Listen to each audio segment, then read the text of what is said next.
Lep pozdrav. Torej, Tomaž. Ja, jaz ne vem, kako bomo začeli. Z lepo napovedjo. Direkt, ja.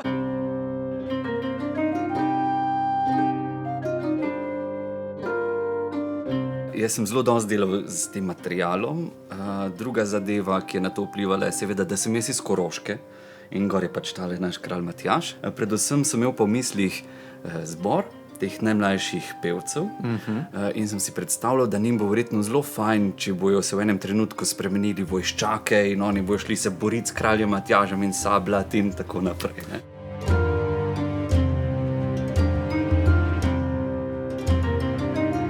Zadeva je zelo aktualna, ne? Ampak samo po sebi vemo, da je cel kup enih stvari. Kralj Matjaž je počel še marsikaj, ne? On je tudi iz gore ven prišel, recimo v enih variantah, pa je lipa ozelenela tam, ali pa poznamo, da je kralj Matjaž, ne vem, ponekod tudi zaklade zakopaval, recimo pod Najevsko lipo noter.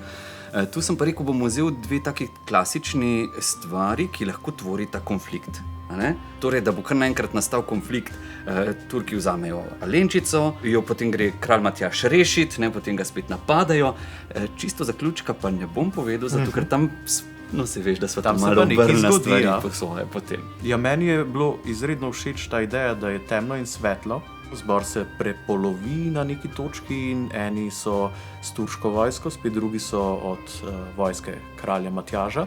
In potem je to šlo v zgodbo tako zabavno, da v bistvu ta strašni Turek je seveda poražen, zbor spet nazaj dobi svojo vojsko in temni grejo spet v svetlobo in potem se bo gora odprla, to je pa naša verzija, bomo malo tiho, sicer ker je presenečenje.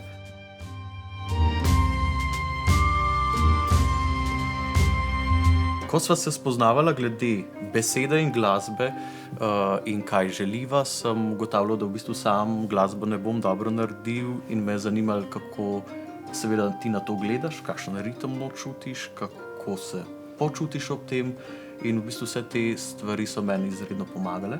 Vedno se bojim, ko grem gledati kako predstavo, koliko držati ta dramaturški lok, a te potegne noter, a se hitro spreminja ta recimo dinamika dogajanja na odru, ali ne?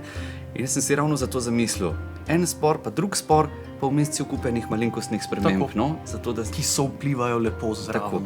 Za komponista je to bistveno, se pravi, jaz dobim že takoj, veš, ko so gor označbe, živahno, karakterno, da to dobiš in v bistvu, če jaz dobim to v besedilu, se glasba samo zgodi.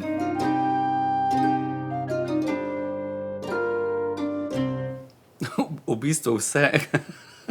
Najprej sva se začela pogovarjati in meni je pri Mateju zelo všeč, ker sem si rekel, Matej, kaj bi ti rad? A bi rad imel prost vers ali bi rad imel, ne vem, varianta Gregorčiča? In on vem, da ustvarja bolj po tem principu Simona Gregorčiča, ali neko kar da je tako, ta romantični... Metrum, pa ritem, pa potem, da vsaka kitica lahko živi tako močno, da ko jo enkrat prebereš, da že dobiš not korak, impuls, da zvok že sam zveni, kako je ločilo postavljeno, kje je vejca in kako gre fraza. To se pri Tomažu je kar zgodilo, pa tudi glasba šla zelo hitro. In pa sva ustvarjala pravzaprav tako, da jaz sem pisal, pa sva prišla pa skup, pa pregledovali, pa kaj se dogaja, pa kako on glasbeno čuti, kako bi tekst še popravila, kaj nama zdaj v celi strukturi manjka, ker meni je bilo ključno, da imamo ene dva vrha noter, ne? Da se dvakrat nekaj velikega zgodi v predstavi, potem pa ostalo se pa potem zraven dodajo tiste vsebinske stvari in tako sva pol prepletala.